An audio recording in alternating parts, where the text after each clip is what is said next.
Selamat siang pemirsa, Anda menyaksikan Special Report. Kami hadirkan laporan dan liputan lawatan Presiden Prabowo Subianto ke sejumlah negara termasuk pertemuan APEC dan juga G20. Selengkapnya bersama saya, Anggi Hasibuan. Presiden Prabowo Subianto mengikuti rangkaian agenda hari terakhir KTT G20 Brazil 2024 di Museu de Arte Moderna, Rio de Janeiro, Brazil pada Selasa pagi waktu setempat. Selain menghadiri sesi substantif terkait terakhir soal pembangunan berkelanjutan dan transisi energi, Presiden menggelar pertemuan bilateral dengan Presiden Prancis Emmanuel Macron. Berikut adalah laporan jurnalis Metro TV Yunia Harsari dari Brazil. Pemirsa, KTT G20 Brazil 2024 baru saja selesai digelar dan ini ditandai dengan penyerahan tongkat estafet keketuaan dari Brasil ke Afrika Selatan yang nanti akan efektif memegang keketuaan per 1 Desember 2024. Untuk hari kedua KTT dan ini sekaligus juga hari terakhir, agenda KTT G20 sendiri hanya tinggal menyelesaikan satu sesi substantif lagi, yakni terkait dengan pembangunan berkelanjutan dan transisi energi. Presiden Prabowo Subianto sendiri ini kami pantau tiba sekitar pukul 9.53 waktu setempat dan langsung mengikuti sesi ketiga atau yang terakhir tadi yang digelar sekitar pukul 10 waktu setempat.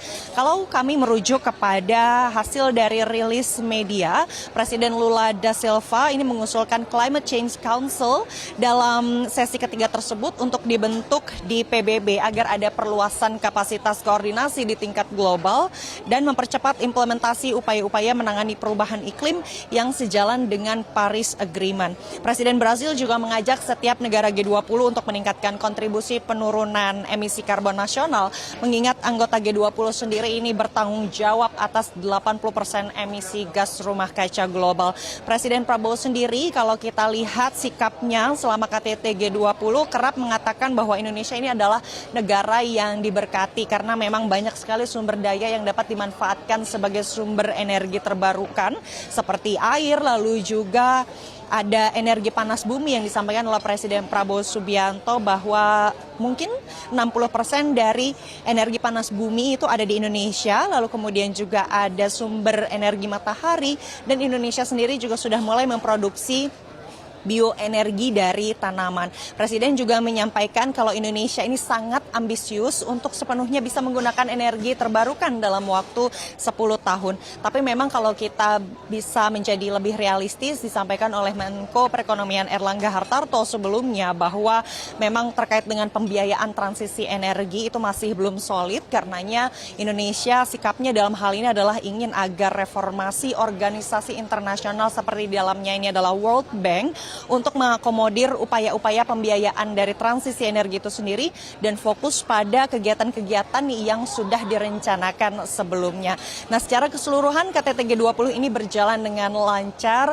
Brazil melengkapi rangkaian 4 tahun kepemimpinan G20 dari negara berkembang setelah sebelumnya Indonesia, lalu lanjut ke India dan nanti akan dilanjutkan oleh Afrika Selatan. Nah, kalau kita berbicara soal legasi utama dari keketuaan Brazil di G20 tahun ini adalah terkait dengan peluncuran Global Alliance Against Hunger and Poverty atau peluncuran aliansi global melawan kelaparan dan kemiskinan, di mana sasarannya atau tujuannya ini yang utama nanti adalah untuk pengentasan kemiskinan dan kelaparan pada 2030. Indonesia sendiri mengaku senang hadir dalam KTT G20 tahun ini karena dinilai isu-isu yang diangkat ini dekat sekali dengan isu-isu Indonesia, isu-isu yang terkait dengan kepentingan nasional yakni terkait dengan kemiskinan dan kelaparan, dan Indonesia berkomitmen dengan sejumlah program strategis Presiden Prabowo Subianto yakni terkait dengan makan bergizi gratis dan juga pengalokasian budget yang cukup besar di pendidikan.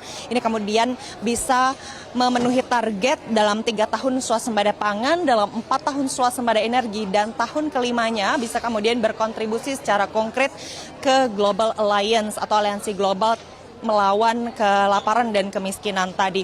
Nah, selain Global Alliance, hasil dari KTT G20 ini adalah meletakkan perubahan iklim dalam agenda Menteri-Menteri Ekonomi dan Bank Sentral, dan untuk pertama kalinya menyetujui dokumen multilateral pertama untuk bioekonomi. Ada juga terkait dengan call to action untuk reformasi pemerintahan global yang lebih efektif dan representatif, serta menentukan pilar utama dalam perdagangan dan pembangunan berkelanjutan serta komitmen meningkatkan kapasitas energi terbarukan global sebanyak 3 kali lipat pada tahun 2030.